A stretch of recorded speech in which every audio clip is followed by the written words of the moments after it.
Welcome back, everyone. For today's video, we are going to be taking a look at the third round of the Grand Swiss being played here in the Isle of Man, which is a crown dependency and not actually part of the United Kingdom. Now, I'm off to a fairly slow start with two draws, one with the white piece against Rasmus Fane, and yesterday with the black piece against Ranak Sadhwani. Now, today I'm playing another Indian player, Aryan Chopra. Now, Aryan Chopra is not a player that I'm super familiar with. He is relatively young. But the Indians seem to be a dime a dozen. They're all very, very good. They're all 2,600 plus, so you can never take it for granted. All right, so in this game, I start with move d4. We get d5, I play c4, we get c6, knight to f3, knight to f6, knight to c3, and now this move e6 is played by Chopra. Now this, of course, sets up the classic pyramid of Jesus structure in the middle of the board. Additionally, it's known as the Moran system. So I play e3, we get knight bd7, and now I play this move bishop e2. Now, one of the great things for everybody who's watching this video and everyone out there is that in this day and age, there's so many chess courses available on this website called Chessable by so many different grandmasters. As such, that means that I can actually look at many of these courses from players like Anish Giri, Samuel Shanklin, and others, instead of having to prepare on my own. So you might as well work smarter rather than harder. So bishop b2 is a move that's recommended by Sam Shanklin in his lifetime repertoire's 1d4 course, and it seemed like a reasonable try because it's a very slow variation which is not seen all that frequently. So we get bishop d6, now I castle, we get castles, I play b3, b6, bishop b2, bishop d7, bishop d3, queen e7, and here I play this move rook c1. Now, if I'd actually studied the course thoroughly, I would have remembered the correct move was actually to play rook e1 here to go for e4 immediately. But in many of the variations are moves like rook c8, rook c1, queen e7, and rook e1, so I simply got the order of the rooks confused. So, queen e7 is played, I go rook c1, rook c8 is played by Chopra, and now I play the move rook to e1, and here Chopra plays this move bishop b4 after a relatively short thing. Now this move really confused me here, and the reason that this move confused me is that I didn't really understand the purpose. Normally when black has his bishop on d6 targeting both of these diagonals, black wants to play either for c5, try and open up both of d's diagonals for d's bishops, or play e5 and try to play e4 and use the bishop towards the pawn on h2 on this diagonal.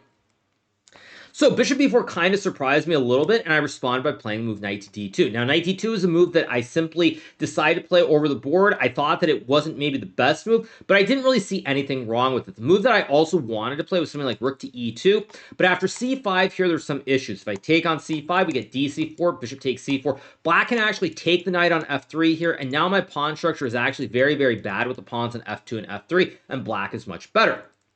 So I don't really want to go rook to e2 to break the pin. So what other ways can I break the pin? Now, I did consider playing the move a3 here as well, but I thought after bishop takes a3, for example, takes rook a1. In this position, queen to b4. I think rook takes a7 is a move that I considered, but I thought after queen c3, rook b7, and rook b8, that black was completely fine here because rooks are coming off the board. Now, as it turns out, computer gives white a very big advantage here with the move queen a1 lining up the double stack, because after the queen trade, white will infiltrate on the 7th rank and get the classic kebab. So, a3 is a move I considered, but I thought it was simplified, so I decided to play knight d2, simply keeping all the pieces on the board. Additionally, if black ever plays c5, there's never going to be a threat towards the knight on f3 because it's simply staring at an empty square, and it also breaks the pin of the bishop towards the rook on e1. So here, e5 is played by my opponent. Now, this move I think is slightly dubious because after I get this move bishop f5, now I've got this very nice wooden shield with this bishop that's targeting all the diagonals, and black has a problem with this bishop on b7 behind the pawn wall. So, we get e takes d4, queen d8 is played here by Chopra, and now I play this move c5 after a bit of a think. Now, this is a very thematic pawn sacrifice. Normally, the way you get similar positions, let me just set up a very random position, is normally, let's just say we get this position. If you get a position like this, where black can go c5 and open up both the diagonals for the bishops, potentially can be very good. Now, in this specific position, there's d5 here due to the rook being on the e file, and this is actually very good for white. But general theory goes that if black can get c5 here and open up both diagonals, and white does not have this d5 move, that black should be fine. Additionally, if in this position, if black plays a move like bishop b8, white can always play c5 here, and now the bishop on b7 is very, very poorly placed behind the pawn on c6, and white actually has a significant advantage. So based on my understanding of the pawn structure, that is why I decided to play this move. I decided to play this move c5 here, sacrificing a pawn, but entombing this bishop on b7 behind these two pawns in front of it. So we get g6. I go bishop to h3. Chopra plays knight to h5 here, trying to go knight f4 and harass the bishop on h3, because right now the bishop on h3 is pointing at the knight and the rook on this diagonal, and it's very well placed. So I go g3, cutting off knight to f4. And after g3, Chopra plays b takes c5. After b takes c5, I now decide to take the pawn. Now, I was sort of spoiled for choice here because there's so many different ways to play, but ultimately what made me decide to take on c5 is that if I played a move like knight a4 after takes, bishop takes d, for example, I thought black could maybe even go c5 here, and in this position, after takes, rook e8, I was very worried that black would get d4 at some point, opening up the diagonal, and after bishop d4, knight g7 with the knight rerouting to either e6 or f5, I simply wasn't convinced how big of an advantage I would have. So instead I take on c5, we get bishop takes c5, I go knight to a4, putting pressure on the bishop here, and now all of my pieces are perfectly placed and in total harmony. We get bishop to e7, and now I decide to play this move, bishop takes d7. Now, bishop takes d7 is a move that I played simply based on a fundamental understanding, but also a miscalculation as well. In this position, the computer really likes knight to f3 here, because if black plays something like c5, there's knight to e5, and black has all these weaknesses in the center of the board, and after f5, white can play queen e2, and it's just very, very hard for black to defend. But I realized that I could go knight e4, and now even though I've given my opponent the two Bs, I'm getting a knight to c5 where the bishop will be absolutely horrendous, and I can also line up the double A battery with queen d4 and go for checkmate as well. But here Chopra has this move f6, which I simply miscalculated. I thought already here I was very, very close to winning, so I saw lines like queen c7, queen d4 threatening to checkmate, f6, and then after knight c5 takes, suddenly the pawn on f6 is very weak. I have g4, I have knight e6 here, and I also control the e-file, and I think black is close to lost. So when Chopra played f6, I was actually very upset at myself because I realized now there was going to be some work done. So I go knight c5, we get the trade, queen to f7, and the reason I realize there's some work left to be done is that if black can ever get the knight to e6 to trade off the knights, black will be okay. So even though he has a very bad bishop behind these two pawns, if he can trade off enough pieces, he should be able to save the game. So here I go queen to d4. We get knight to g7, stopping knight e6 or rook e6. Also, ideas like knight f5 exist as well. So here I go queen a4, and now Chopra has to play this very sad move, bishop a8. Now this bishop on a8 is effectively dead behind these two pawns, and it's simply not in the game at all, so white should be close to technically winning. So I play rook e2, we get rook e8, rook e1, we swap all the rooks, I trade, he takes with the knight, of course. If he were to take with the queen, you lose either a7 or f6, and here the queen at least guards both pawns. Now I go queen to f4 here, trying to go for something like queen to b8 to win this bishop on the a8 square. So Chopra plays queen e7, and now I play this horrible, horrible move, pawn to b4. Now, b4 is still winning, per se, but it allows black some serious counterplay. What I should have played here was the move bishop to d4, guarding the knight, because now if black goes bishop b7, I have queen to b8, attacking the bishop, and if black plays bishop to a6, he can't move the knight, by the way, because the king would hang. After bishop a6, knight a6, queen e1, king g2, queen e4, I can play the move f3 here. If black takes the bishop, I take the knight, bring the queen back, and eventually I'll reroute my knight back to the center of the board. And if black plays queen e2 check, I can block with the bishop, and now the king on g2 is very, very snug here with the pawns and the bishop protecting it. But when I go b4, now Chopra can play bishop b7, and now this requires some very serious calculation. Now, one thing that I mentioned when I did my post-game interview on my Kick channel after the game ended is that I had a headache for most of this game. So the fact that I had a headache for most of this game meant that when I was in this situation, I was very mad at myself for allowing this bishop a6 idea, and I simply really didn't want to have to calculate some super long forcing line. Now, probably I should have done it, because if I play queen b8 and bishop a6 here, after takes, queen e1, king g2, queen e4, computer gives multiple ways to win. Probably the cleanest is this unusual idea with king f1, where black plays queen b1 check. If you go back, there's queen e4 with the classic yo-yo, but you can sack the bishop with bishop to c1. And after takes king g2, now the king is very safe with the triangle around it. And after black plays a move like queen e1 and white goes knight c5, white is going to start pushing the pawns on queen side up the board, and white has a very serious advantage. Additionally, one line that I also considered was this line with king g2, check king h3, queen e6, and g4 here. But after h5, queen g3, and queen to e2, g takes h5, and g5, I don't know what's going on here. Computer actually says that white is winning here after queen e3, queen f1, and king g3, knight g7 with the idea of the forks, and I guess king f3, and it should be winning. But again, it's very, very hard to go for this, and considering the way the game had progressed up to that point, I was squeezing my opponent. I was not giving him any counterplay, so to allow this felt kind of insane. So rather than spend time and calculate here, I decided, you know what? I'm angry. I'm just going to play a move quickly. So here I decide to play the move h3, which is simply a bad move because now black is able to get the bishop back in the game, and the bishop on this diagonal is actually completely fine, whereas here you'll notice the bishop is just dead in the corner.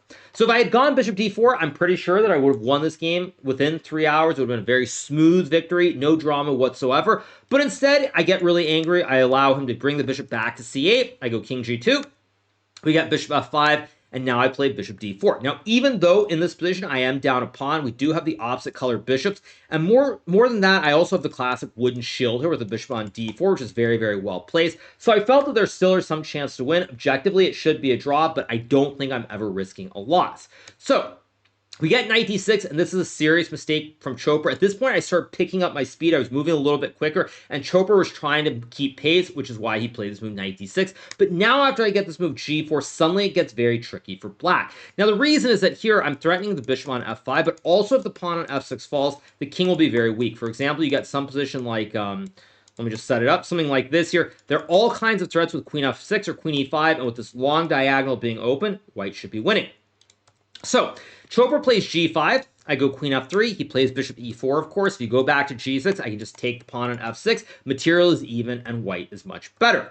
So he goes bishop e4. I take the bishop. He takes with the knight to guard the pawn on f6. But now I have this very tricky move, queen to a3. Now, at this point, the computer says that black should be able to draw the game. But it's very, very tricky because I think Chopra went from thinking he'd completely equalize to maybe being better to suddenly realizing that it's a very difficult task ahead. Now, the reason it's so difficult is that this knight on e4 looks really nice, but there are all kinds of weaknesses. a7 is weak, f6 is weak, I have f3 to kick the horse out of the center of the board, and it's just not very easy to play. So Chopra plays a6, and this was his 40th move, and now I decided to play the move f3, attacking the knight, and he plays knight d2. I take this pawn, and here Chopra spends a very, very long time before playing this move, queen b4. Now, this, of course, is move number 41. We've reached a time control. Both sides get an additional 50 minutes, but you have to make 20 moves in those 50 minutes. Now, Chopra spent a lot of time here. We actually discussed it a little bit after the game. He was considering knight takes f3, which on first glance looks insane because you hang a horse, but after king f3, queen e4, black is actually better. So after knight takes f3, white has bishop to c5 here, attacking the queen, knight to h4, king f2, and black has to regretfully go queen e8. If you play a move like queen e4, trying to checkmate the white king, there's queen c8, king f7, queen f8. If king g6, check king h6, bishop f8. Uh-oh, spaghetti-o, that's GG, why not? And if you go king e6, there's queen e7, which is also checkmate because the king can't move forward. So, Chopra spent a lot of time. Computer does say, I believe, that in this position after bishop c5, king f1, queen e8, that the black probably is okay, but still after a move like queen e2, with his outside a pawn that I can start pushing up the board with all this p, it feels very, very dangerous to play. Computer says queen f7, I guess after a4, there's f5, but again, from afar, I think it's very difficult for a human just because my p is pushing up the board really quickly.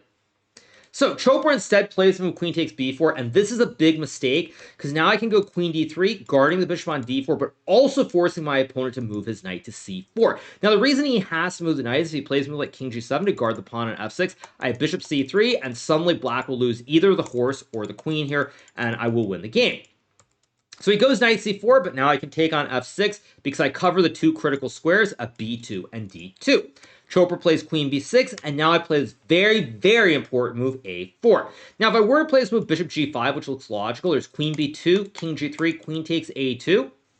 And unfortunately here, I don't have an entry on the e file. These three squares are covered by the queen, the knight, and the pawn. And if I go queen f5, black can simply play queen e2 here, and black probably is okay. So instead I play a4, which is sort of a Zugzwang move. And what I mean by Zugzwang is that in this position, neither side wants to move the pieces. For example, in this position, I play a move like bishop c3 here. Sorry, not bishop c3. If I play bishop d4, c5, bishop c3, queen e6, black can go for d4 and knight e3 with a bastion, and black might have chances to win the game. But when I play a4, black can't push either of these pawns. You go here, you lose this one. You push this one, you lose this one. So you can't move either pawn. You can't really check with the queen. And if you go knight e3, I sidestep with king h1 here. The queen covers the b1 square. And again, you have to go back to c4 because if you play h6, well, I guess the h6 is wrong, but say you go king f8, I can play the move bishop d4, and once again, I will win this knight on e3. So, Chopra plays queen a7 here, but now after bishop takes g5, queen takes a4. The big difference in this position versus the previous position is that now I do have queen e2. I'm able to infiltrate on the e file, and after this move, the game is effectively over. So Chopra plays queen a7 here, trying to keep the game going. I play queen e8 check, not queen e6, by the way, because I don't want to mess up the win for a second time. Because if I do this one, after queen f7, queen c6, black can sack the queen with queen takes f3, takes knight e5, knight takes c6, and the game would be drawn once again. So I make sure to check on e8, we get king g7, and now I play this very critical move, queen to e6, setting up some very nasty checkmate threats. Let's say black goes queen f7, I have bishop h6, king g8, queen c8, and this is simply GG, why not? Additionally here, if black plays a move like, I don't know, c5, just to illustrate, there's bishop h6 check, king h8, and then queen e8 is also simply checkmate. And last but not least, if black plays a move like queen to b8, I can check, and then check on f6, and after queen g7, we get the classic lobster pincer mate as well. So Chopra plays h5, desperately trying to create a square for the king so that bishop h6 doesn't end the game. But after I play the move g takes h5, Chopra has to resign. And the reason he has to resign here is that if he plays queen f7, I can throw in the check with h6. If you go king g8, I have h7 check. You can't take with the queen because then you lose the king. You move up, we swap the queens, I get a queen and win the game. And if you go king f8 here, I have queen c8 check, queen e8, swap the queens, push p with h7, h8, get a new queen, and win the game as well. So there really is no way to stop a mate. Say you go queen a2 and queen c2, there's another way to try and stop it, but after h6, we will get a checkmate here. After king h8, there's queen f6 and queen g7, which is mate, and if black plays king f8, there's queen e7, queen g7 as well. So after g takes h5, Chopra resigns. I get a very, very big win here in the fourth round of the Grand Swiss and third round, I should say, of the Grand Swiss here in Isle of Man. Very, very big win. I'm now a half point out of the lead. Fabiano and most of the other leaders drew their third round games, so I'm half point back. In other exciting news as well, Alireza Firouzja was only able to draw his game today against 2400. So even though we're only 3 rounds through the event, temporarily, I again have retaken him on the rating list. And as we know, there will be a candidate spot decided by rating come January 1st. So all things are looking up after today's very exciting win against Aryan Chopra. I hope you guys have enjoyed this recap. Make sure to smash that subscribe button below if you haven't already. And I will be back tomorrow with a recap after the 4th round of the Grand Swiss being held here in the Isle of Man.